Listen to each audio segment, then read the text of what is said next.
कि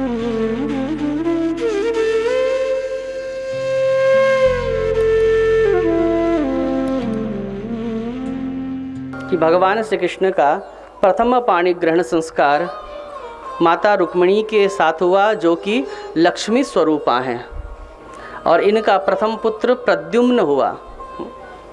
सुखदेव जी महाराज कह रहे हैं, श्री शुक उवाच कामस्तु वासुदेवांशो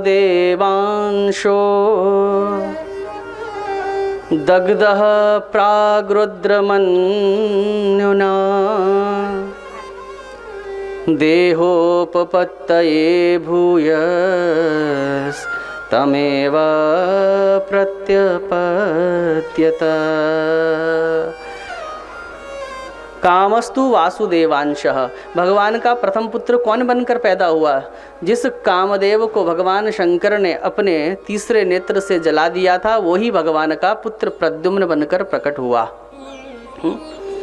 जब भगवान शंकर ने कामदेव को जलाया तो कामदेव की पत्नी रति, जो बड़ी सुंदर थी, भगवान शंकर के चरणों में गिर गई। बोले एक स्त्री का जीवन, वो भी युवान स्त्री का जीवन, अपने बिना पति के अभाव में बड़ा दुष्कर हो जाता है जीना। बोले बाबा आपने मेरे पति को समाप्त कर दिया। भगवान शंकर ने कहा मेरी साधना में व्यवधान उत्पन्न कर रहा था, इसलिए उसने जैसा किया वैसा पाया, वो भस्मीभूत हो गया। जब रोने लगी सती तब भगवान शंकर तो भोले वाले हैं, भगवान शंकर को दया आई। भगवान शंकर ने कहा कोई बात नहीं, द्वापर में भगवान श्री कृष्ण के पुत्र के रूप में तेरा ही पति कामदेव प्रद्युम्न बनकर प्रकट होगा। और आज परीक्षित वो प्रद्युम्न के रूप में प्रकट हुए। और एक शंबरासुर नाम का राक्षस है, इसको पता जब ब्रह्मा जी ने बताया कि तेरी मृत्यु भगवान के पुत्र से होगी, पहले पुत्र से होगी, तो शंबरासुर ने इन प्रद्युम्न जी महाराज को 10 दिन के अंदर ही सूतिका ग्रह से उठाकर ले जाने लगा। समुद्र के ऊपर से ले जा रहा था, सोचा कि समुद्र में फेंक देता हूँ, अपने आप ही मर जाएगा, जीव जंतु खा जाएंगे इसको और मेरी मृत्यु भी समाप्त हो जाएगी। हाँ, तो इसने समुद्र में डाल दिया परीक्षित, और एक विशाल काय मछली ने इस बच्चे को साबुत का साबुत, बड़ी मछली ने इसको निगल लिया। मछुआरों ने उस मछली को पकड़ा पेट, और जब इतनी बड़ी मछली को जब बेचने के लिए बैठे तो इतनी बड़ी मछली को कोई खरीदने वाला ना मिला। तो वो जो सीमा थी ना शंबरासुर के राज्य के अंतर्गत आती थी, तो उन मछुआरों ने शंबरासुर के महल में उस मछली को पहुंचा दिया। और देखो इधर शंबरासुर ने भगवान शंकर की आराधना करी, भगवान शंकर ने प्रसन्न होकर वरदान मांगने को कहा। तो शंबरासुर ने क्या मांगा? शंबरासुर कहता है कि जो वो कामदेव की पत्नी रति है ना, वो मुझे पत्नी रूप में प्राप्त हो जाए। और भगवान शंकर ने तथास्तु कह दिया। रति दौड़ती हुई गई, बोले बाबा एक तरफ तो आपने कहा कि मेरे पति कृष्ण पुत्र के रूप में प्रकट होंगे, और दूसरी तरफ आपने शंबरासुर की पत्नी बनने का मुझे वरदान दे दिया, ये क्या अनर्थ कर दिया। तब भगवान शंकर ने कहा रति, बिना पति के एक स्त्री का जीवन जीना बड़ा मुश्किल होता है, उसको किसी ना किसी का संरक्षण चाहिए। चाहे जब अविवाहिता होती है तो कन्या पिता के संरक्षण में रहती है, और जब शादी हो जाती है तो अपने पति के संरक्षण में रहती है, और जब पति चला जाता है संसार छोड़ के तो अपने बच्चों के संरक्षण में रहती है। तो स्त्री को किसी ना किसी का संरक्षण तो चाहिए ही चाहिए।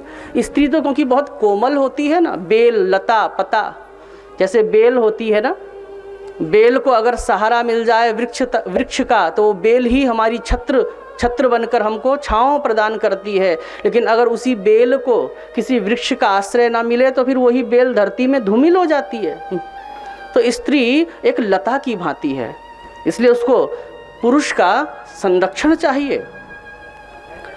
तब भगवान शंकर ने कहा तुम शंबरासुर के महल में रहोगी तो, और वो तुम्हें पत्नी तो मानेगा, लेकिन मैं तुम्हें ऐसा दिव्य मंत्र दे रहा हूँ, इस मंत्र का रोज जप करना, शंबरासुर कभी भी तुम्हारा स्पर्श नहीं कर पाएगा, तुम्हारा पातिव्रत्य धर्म खंडित नहीं होगा। तब रति शंबरासुर के महल में रहती है पत्नी के रूप में, और रसोई का काम संभालती है। तो जो बड़ी मछली थी वो शंबरासुर के राजमहल में आई, जब नहीं बिकी तो शंबरासुर ने उसको रसोई में भेज दिया। अब रसोई संभालती है रति। रति ने जब उस मछली के अंदर से बच्चे के रोने की आवाज़ सुनी तो उसने बड़ी सावधानी से उसका पेट काटा, तो उसमें से एक नन्हा सा शिशु निकला। सोच रही है कौन होगा, सिर खुजा रही है। तभी नारायण आए, नारायण नारायण करते हुए कहने लगे, अरे रति यही है तेरा पति, ज़्यादा मत सोच, ये वही तेरा पति है।